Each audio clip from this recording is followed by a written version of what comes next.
Until the lions have their historians, the history of the hunt will always glorify the hunters. In Australia, mainstream media has often acted as the hunters, shaping the narratives about indigenous and migrant communities through a lens of authority and bias, while the lived experience and perspective of those communities, the lions, are frequently ignored and marginalized. In Australia, the stories we are told don't just reflect society, they shape it. They influence perception, reinforce stereotypes, and decide who is seen as worthy of respect. And yet, the same language and storytelling that can divide can also empower, giving a voice to those often left unheard.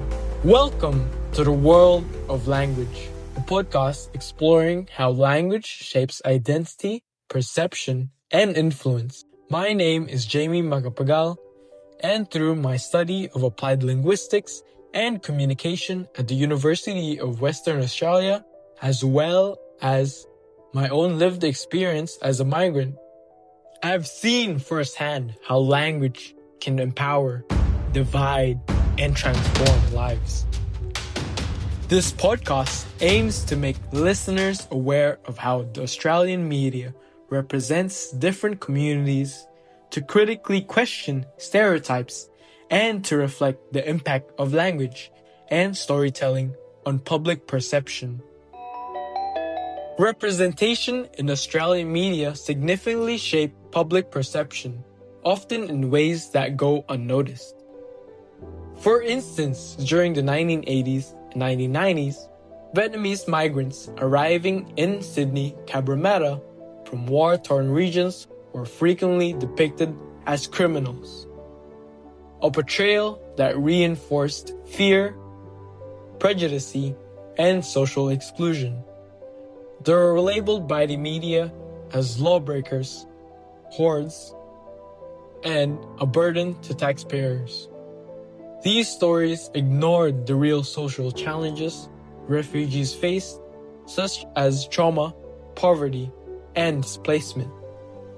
Personally, during my younger years, I remember seeing news depicting Muslims and Islamic culture as a religion of war and oppression, especially during the Gulf War.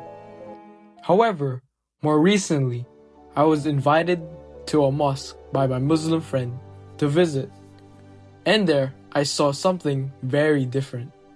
Children laughing and playing, religious men offering me food, and a community that was warm and deeply hospitable.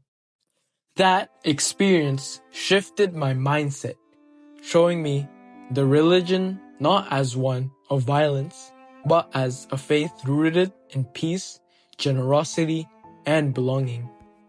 The media's drive for sensationalism often relies on simplified, exaggerated portrayals because they are easier to package into fear-driven headlines than to cover the complex realities of diverse communities. Those with the least power, the people who lack strong language skills or public platforms, suffer the most. Misrepresentation, stereotypes, and microaggressions, unable to defend themselves or tell their own story.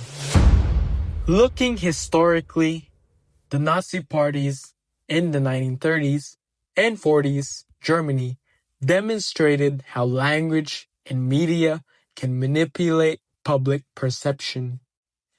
Through speeches, posters, and tightly controlled newspapers, Jewish people were dehumanized, depicted as dangerous and less than human. This deliberate framing normalized prejudice and facilitated widespread complicity. A similar dynamic in Australia towards how we treated Vietnamese migrants and indigenous people, who were stereotyped. Many lacked the language skills or platforms to challenge these narratives, leaving themselves vulnerable to societal marginalization. Both cases illustrate the power of storytelling to shape social attitudes and oppress entire groups.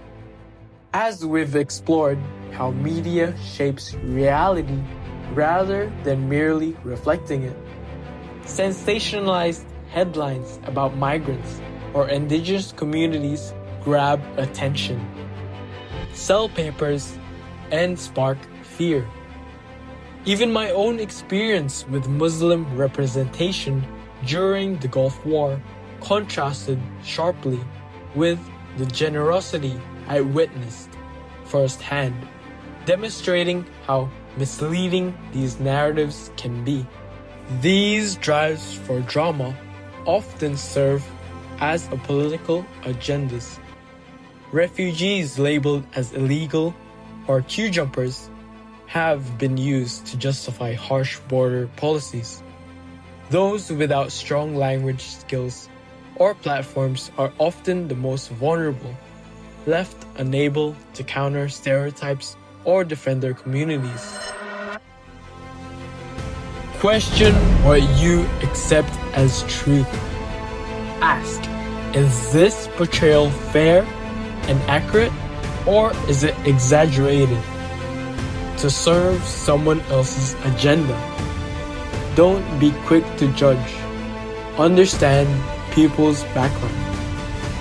Language can both empower and include, but it can also divide and dehumanize.